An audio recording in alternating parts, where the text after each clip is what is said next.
Hemos visto diferentes tipos de flip-flop sincronizados por reloj. Uno de ellos fue el flip-flop RS, otro fue el flip-flop de tipo JK. Y acá vamos a ver un flip-flop de tipo D, el mismo cuya característica principal es que tiene solamente una entrada de control síncrono. En este caso estamos presentando con una entrada D, una entrada de reloj, ya que es sincronizado. Y además le hemos colocado también el 7474 que tiene dos entradas de control asíncronas. Y la cosa funciona de la siguiente manera. Lo que haya en D se va a transmitir a la salida de Q cuando haya el pulso de subida. Es bastante simple. Si yo acá tengo uno, ¿sí? Quiero pasarlo acá, simplemente debo darle al clock. Le doy al clock con el pulso de subida y pasa. Si tengo un 0, nuevamente lo hago pasar. ¿Sí? Es bastante simple su funcionamiento. Y además, esta central de control, vamos a hacer un pequeño repaso y vamos a repetir de que estas entradas de control tienen prioridad sobre la entrada de tipo síncrona. Es decir, cuando yo lo activo, y esto se activa con 0, vamos a activar el set, y lo que va a hacer el set es colocar a 1, y no va a importar si yo trabajo acá mi entrada síncrona y mi reloj. No va a pasar nada, ya que esto está activado y entonces manda sobre todas las demás señales. Lo mismo ocurre con mi entrada asíncrona reset. ¿Sí? Lo mismo. No va a dejar pasar ninguna señal. Simplemente el reset lo coloca a 0. Por lo tanto, como estamos viendo en nuestra tabla, el flip-flop de tipo D lo que hace es seguir en Q lo que tenemos en D. Lógicamente cuando hay los pulsos de reloj apropiados. En este caso, los pulsos de reloj están en subida, son los que van a dejar pasar la señal de D hacia Q. Y tenemos que comenzar, por ejemplo, en D, que está comenzando en 0, y que Q está comenzando en 1. En el primer pulso de reloj, que es en el punto A, D está en bajo, y ese bajo va a reflejar en Q. Q estaba en alto, entonces pasará a bajo. En el punto B, D está en alto y ese alto se reflejará en Q. Q estaba en bajo y se pone en alto. Hasta el siguiente pulso de reloj, donde D está en bajo, ¿sí? Y como Q estaba en alto, entonces pasará a bajo. En D, D está en alto y Q que estaba en bajo sube. En E, la entrada síncrona D está en alto, y ahora como esto estaba en alto se mantiene en alto hasta el próximo pulso en F, donde D está en bajo y ese alto pues se va hacia 0. En G está en bajo y como estaba en bajo continúa en el mismo nivel.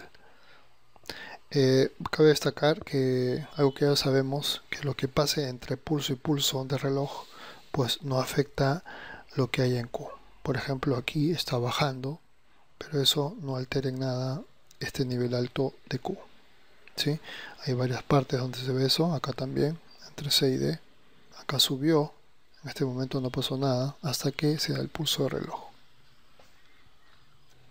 También podemos implementar un flip-flop de tipo D usando, por ejemplo, un flip-flop JK. Y sería uniendo la entrada de J con K por medio de una compuerta, ¿no? De tal manera que ambas entradas siempre tengan niveles diferentes. Lógicamente esta sería la entrada D y la entrada de reloj se mantiene como está. Así implementamos un flip-flop de tipo D y también podríamos hacerlo con un flip-flop de tipo RS, haciendo la misma jugada. ¿Y para qué usar un flip-flop de tipo D si solamente lo que hace es pasar lo que hay en un punto hacia el otro? ¿De qué me serviría eso? Podríamos pensar así, pero en realidad el flip-flop de tipo D se usa bastante, es ampliamente usado en una serie de circuitos para transferencia de datos. En este caso, vamos a usarlo para transferir datos en forma paralela, ya que los datos que hay en D no pasan automáticamente a la salida, sino cuando se le da el pulso de reloj adecuado, en este caso el pulso de subida. Le damos el pulso de subida, entonces los datos que hay acá pasan a la salida y se mantienen ahí hasta que haya otro grupo de pulsos o de datos a la entrada de D que yo quiera transmitir o almacenar en los respectivos flip-flops, ¿sí? Esa es una gran utilidad que tienen entonces los flip-flops de tipo D, que se usarán en forma amplia, como ya veremos más adelante en lo que son los capítulos más avanzados. Y una alternativa a lo que es un flip-flop síncrono de tipo D vendría a ser lo que es el latch D, también llamado latch transparente. Este latch transparente, como ven acá en su símbolo, tiene dos entradas. Y si ustedes se dan cuenta, ya no tiene la entrada de clock, que es de reloj, lo que significa que no es un flip-flop síncrono. Más bien esta entrada de EN, que es de enable, significa habilitar o deshabilitar. Lo que va a hacer es deshabilitar o habilitar las salidas de Q. Por ejemplo, cuando enable está en 0, no importa lo que haya en D, ¿sí? La salida en Q permanece sin cambio. Por ejemplo, en este caso está en D, los dos están con 0 y su salida está en 1. Lógicamente 0 por lo que sea es 0 y la inversa es 1. 1 en ambos lados en este tipo de latch NAND va a hacer que las salidas se mantengan en su estado previo. No importa lo que haya en D, puedo cambiar. Las salidas no van a cambiar. Cuando enable se coloca en 1,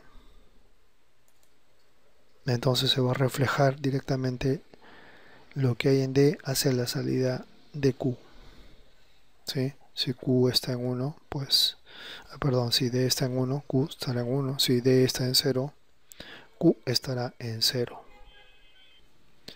Y para terminar, vamos a ver cómo funciona nuestro latch D en este diagrama de tiempos. Acá está nuestra tabla que nos va a ayudar. Y tenemos que el enable está comenzando en bajo, el D en bajo y el Q en bajo. Cuando el enable está en bajo, decimos que de acá hasta este punto, ¿sí?, está clavado Q en 0, ya que Q estaba en 0 y como el enable está en bajo, pues no hay ningún cambio, ¿sí? El Q se mantiene en 0. Hasta que el enable se hace 1. Cuando el enable se hace 1, sigue lo que haga D. En este caso, D está en 1. Por lo que Q va a ser lo que hace D. Y se le llama transparente. De ahí su nombre de latch transparente, ¿sí? Entonces se hace 1, Q se hace 1, está en 1, ¿sí? El enable se deshabilita. Al deshabilitarse no hay cambios entonces en la salida de Q. Como Q estaba en 1, se mantiene en 1 y en ese caso de T2 a T3 decimos que Q está clavado en 1, ¿sí? No importa lo que pase en D. Cuando el enable se hace 1, ¿sí?, se hace transparente y entonces lo que haya en D se repite en Q de la misma forma. Por eso que las dos gráficas son idénticas, tanto lo que hay en D como lo que hay en Q. Y nuevamente el enable se hace 0 y como estaba antes de este punto, ¿sí?, queda clavado ahí. Antes de este punto estaba en 0, así que el Q queda clavado en 0.